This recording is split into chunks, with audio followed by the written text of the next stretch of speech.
اور پھر نبی پاک صلی اللہ علیہ وسلم نے شاہ فرمایا کہ وہ میرے ساتھ پہ روزے میں دفن ہوں گے۔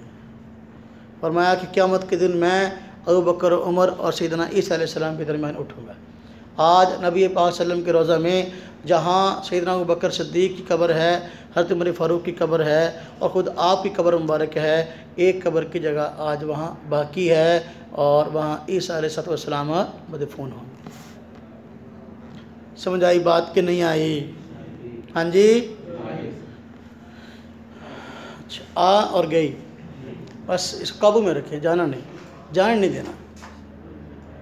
تو قیامت کی نشانیاں، اب اللہ آپ کا بھلا کرے، اس کے بعد پھر ایک اور حکمران ہوگا، پھر شر پھیل جائے گا آہستہ آہستہ پھر جس طرح امن آیا تھا اور ایمان آیا تھا اور اسلام آیا تھا، ہدایت آئی تھی، اب آہستہ آہستہ پھر جو ہے گمراہی پھیلنا شروع ہو جائے گی اور برے حکمران آ جائیں گے اور پھر شر پھیلنا شروع ہوگا، پھر ایسی بے حیائی ہوگی جس کے متعلق آپ نے فرمایا کہ لوگ شریعام جو ہے زنا کریں گے، تو زیادہ سے زیادہ جو شرم والا آدمی ہوگا نا اس دور میں قرب قیامت، ہاں جی بہت زیادہ شرم حیا والا آدمی ہوگا، تو وہ جو شریعام بدکاری کر رہا ہوگا نا اس کو کہیں گے یار یہ کرنا ہی ہے تو کوئی سائڈ پہ جا کر لے، وہ یہ نہیں کہے گا نہ کر، کیا کہے گا کرنا ہی ہے تو سائڈ پہ جا کر لے، تو یہ شرم والا آدمی ہوگا۔ جو بے شرم ہوگا اس کا کیا حال ہوگا؟ تو باہر کیف قیامت قریب کے یہ سارے حالات ہیں۔ اللہ تبارک و تعالیٰ جو ہے پھر اپنا ایک دھواں کے متعلق آتا ہے، دخان قیامت کی نشانیوں میں سے ہے، یہ دھواں پھیلے گا جس کے ذریعے سے یہ پوری دنیا میں پھیل جائے گا، جس کی وجہ سے جو ہے وہ مسلمانوں کے لیے جو ہے وہ جینا مشکل ہو جائے گا اور سانس رک جائے گا، یہ بھی قیامت کی نشانیوں میں سے ہے۔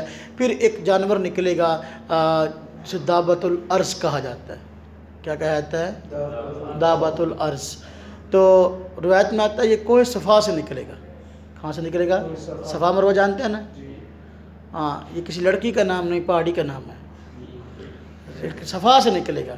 روایات میں آتا ہے کہ یہ مختلف خلقت ہوگا، یعنی اس کے جسم کی اعضاء ہیں یہ مختلف جانوروں سے ملتے ہوں گے۔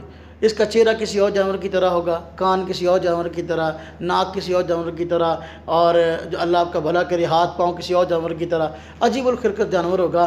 تو یہ صفا سے نکلے گا اور نکلنے کے بعد جو ہے پوری دنیا میں گھومے پھرے گا، چکر لگائے گا، اور یہ چکر لگائے گا تو پھر اللہ آپ کا بھلا کرے تو جو لوگ اس وقت دنیا میں موجود ہوں گے نیک اور برے، تو ان میں امتیاز کر دے گا۔ جو نیک لوگ ہوں گے نا تو ان کی بجائے جو برے ہیں ان کے جو ہے نا وہ کالا نشان لگا دے گا۔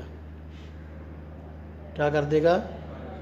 ان کے ماتھوں پر کالا نشان لگا دے گا۔ یہ تو دنیا کے اندر ہی جو ہے نا اچھے برے کی تمیز ہو جائے گی۔ وَامْتَازُوا الْيَوْمَ أَيُّهَا الْمُجْرِمُونَ، قیامت میں تو ہونا ہی ہے بعث بعد الموت کے بعد، لیکن یہ دنیا کے اندر بھی جو ہے نا وہ برے لوگوں پر جو ہے وہ سیاہ نشان لگائے گا۔ تو اس کے بعد جو ہے اللہ آپ کا بھلا کرے، اور پھر قیامت کی نشانیاں ہیں، ایک ہوا چلے گی تو ٹھنڈی ہوا جو ہے اس کے ذریعے سے جتنے مومنین ہوں گے وہ سارے مر جائیں گے۔ اب جو ہے دنیا کے اندر بدکار، فاسق، کافر یہ لوگ ہوں گے، برے لوگ ہوں گے، اور قیامت ان برے لوگوں پر آئے گی۔ سورج جو ہے وہ مشرق کی بجائے مغرب سے نکلے گا، مشرق کی بجائے مغرب سے نکلے گا۔ تو باہر کیف یہ نشانیاں قیامت کی مختصر میں نے ذکر کی ہیں۔ سیدنا عیسیٰ علیہ السلام کے حوالے سے یہ ہمارا عقیدہ اور نظریہ ہے کہ آپ اللہ تبارک و تعالیٰ نے آپ کو بنی اسرائیل کی ہدایت کے لیے نبی بنا کر بھیجا تھا، ان کی شریعت ان کے لیے تھی، لیکن دوبارہ بعد میں جو ہے وہ اللہ آپ کا بھلا کرے شریعت اسلام پر عمل کرنے کی تشریف لائیں گے۔